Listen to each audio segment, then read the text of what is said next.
Dia pun secepatnya menaikkan levelnya dan kekuatan skill tapak kongnya. Ayahnya menyuruhnya keluar, tapi dia tak mau. Dasar anak durhaka. Dia pun ketakutan. Ayahnya melihat dindingnya bolong, karenanya pun semakin marah. Dia pun memukul Chiang Pei sekali. Ini semua karenamu. Sewa tanah yang kamu ubah seenaknya. Dan dia pun memohon agar tak dipukuli lagi. Keluarga Chiang bisa berjaya sampai sekarang karena ayah. Chiang Pei pun langsung kabur dengan teknik langkah misteriusnya. Tapi saat di luar, dia merasakan ada keanehan. Dan benar saja muncullah si ayahnya. Sangat cepat tapi kurang kekuatan, katanya. Chiang Pei pun mulai mengitarinya dan menyerangnya dengan tapak kongnya. Ini baru beberapa hari, tapi Chiang Pei sudah bisa menguasainya. Belum selesai, dia pun mengumpulkan Rasengannya. Tapi kekuatan itu tak stabil dan dia pun melemparkannya. Secepatnya sang pelayan membuangnya ke arah lain. Dan terjadilah ledakan. Chiang Pei kecewa karena pukulan penuhnya yang gagal. Aku tetap akan menghukummu. Tapi ayahnya memuji kekuatan Chiang Pei. Aku tahu aku sudah latihan dengan baik. Jadi malu dipuji terus, kata Chiang Pei. Tiba-tiba muncul pelayan yang melaporkan kalau ketiga keluarga cabang dari kota telah datang. Ayahnya pun meminta Chiang Pei untuk mengikutinya menemui mereka, tapi Chiang Pei menolak. Akhirnya pun ayahnya menggunakan cara paksa, yaitu menyeretnya. Sementara itu ketiga keluarga sudah menunggu. Dan datanglah Chiang Pei dengan ayahnya. Semuanya langsung marah. Otomatis poinnya Chiang Pei bertambah banyak. Dia pun langsung menaikkan levelnya dan menerobos. Apa? Semua orang terkaget-kaget melihatnya. Untuk masalah sewa tanah bukanlah masalah besar. Mengubah harga sewa tanah itu bukan masalah besar. Sewa tanah itu adalah sumber pemasukan keempat keluarga kita yang mengandalkan sewa tanah buat makan. Dan lagi anakmu Chiang Pei harus meminta maaf ke putriku yang super cantik ini. Masalah sewa tanah, aku sendirilah yang menyuruh Chiang Pei melakukannya. Selain itu, dengan bertarung, anak muda baru bisa bertumbuh dewasa. Lihat muka anakku yang menderita. Ini namanya penyiksaan. Chiang Pei pun bertanya kabarnya He Chuan. Dan itu membuatnya emosi. Sementara bibi Shangquan yang terus menangis. Chiang Pei pun menyarankan agar mereka semua melawan dia sendiri. 3 versus 1 biar adil. Bagaimana? Chen Ji setelah melihat muka mereka yang pada bonyok, dia pun menganggap tidak ada masalah sama sekali dengan Chiang Pei. Begitu juga dengan He Chuan. Lihatlah anakmu yang kurang ajar. Patriark Chen melemparkan tehnya. Tapi dengan mudah ditangkap oleh ayahnya Chiang Pei. Dan dia balik melemparkannya dan malah menumpahkan ke wajahnya. Patriark Chen pun langsung emosi, begitu juga dengan patriark lainnya. Tiba-tiba muncul pelayan yang melaporkan ada orang-orang dari Istana Wu yang datang. Karena ada orang dari Kekaisaran, aku izin pamit dulu. Tapi tiba-tiba Patriark Chen mengatakan kalau Patriark Chiang yang bahkan tak lebih dari seorang prajurit berani tak menemui si Raja Wu. Ketiga patriark pun langsung mengeluarkan kekuatan mereka dan menyerang. Orang-orang ini benar-benar menyusahkan.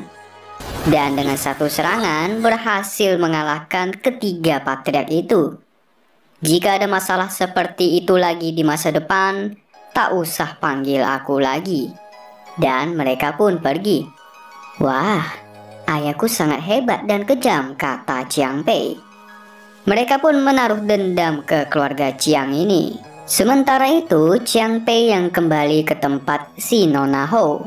Salah satu tuan muda mengatakan kalau Nona Hou selalu menolak puisi milik orang. Padahal di luar sana banyak yang bagus. Orang itu pun langsung di blacklist dan tak boleh mendapatkan giliran lagi.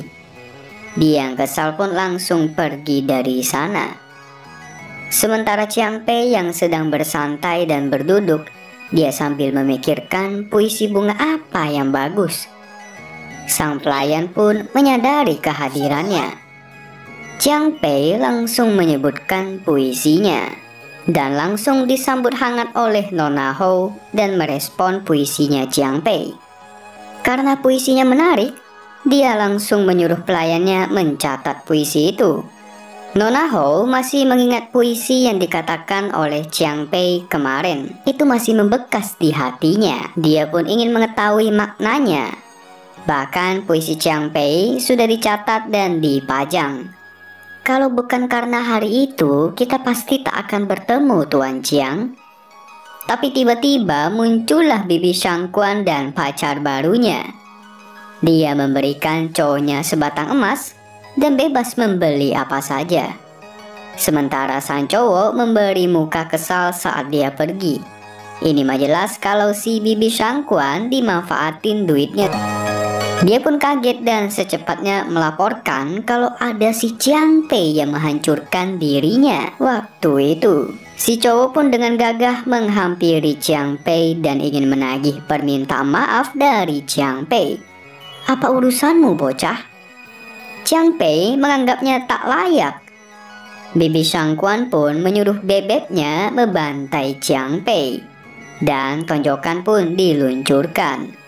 Tapi dengan mudah ditahan olehnya dan malah dilempar. Nona Hou menyarankan saat bertarung lebih baik menggunakan Qi. Selain lebih irit tenaga, sang musuh juga bakal terpental lebih jauh. Jiang Pei menganggapnya itu sebagai fisika. Nona Hou ternyata tahu tentang fisika ya. Tentu dia tidak tahu. Fisika hanya ada di masa depan. Bibi Shangquan yang malu pun secepatnya kabur. Tapi dia malah menabrak sekumpulan prajurit dan malah dilempar. Ternyata Chen Ju yang membawa mereka. Mereka pun langsung memberi hormat. Ternyata mereka ini adalah tentara kota yang diperintahkan untuk membawa pulang Nona Hou. Sementara pacarnya Bibi Shangquan pura-pura pingsan sambil memegang emasnya. Sampai kaget kalau itu adalah orangnya Nona Hou. Tapi sang komandan langsung menyerangnya. Sang pemilik tempat itu pun meminta belas kasihan agar tak menghancurkan tempat bisnisnya. Jiang Pei pun mengatakan kalau ingin bertarung di luar saja. Apa ayah dan ibumu tak mengajarimu untuk tak memukul di tempat makan? Baiklah kalau begitu. Dan mereka pun keluar restoran.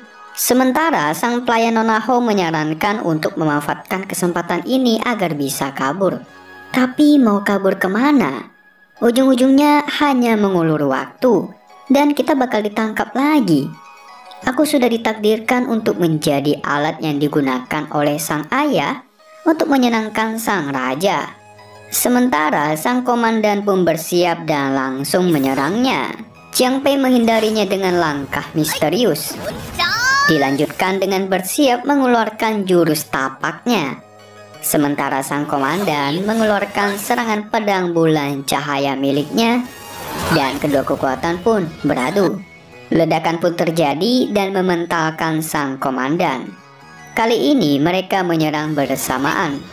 Tapi dengan jurus Kage Bunshin Jiang Pei, semua dilumpuhkan dalam satu serangan.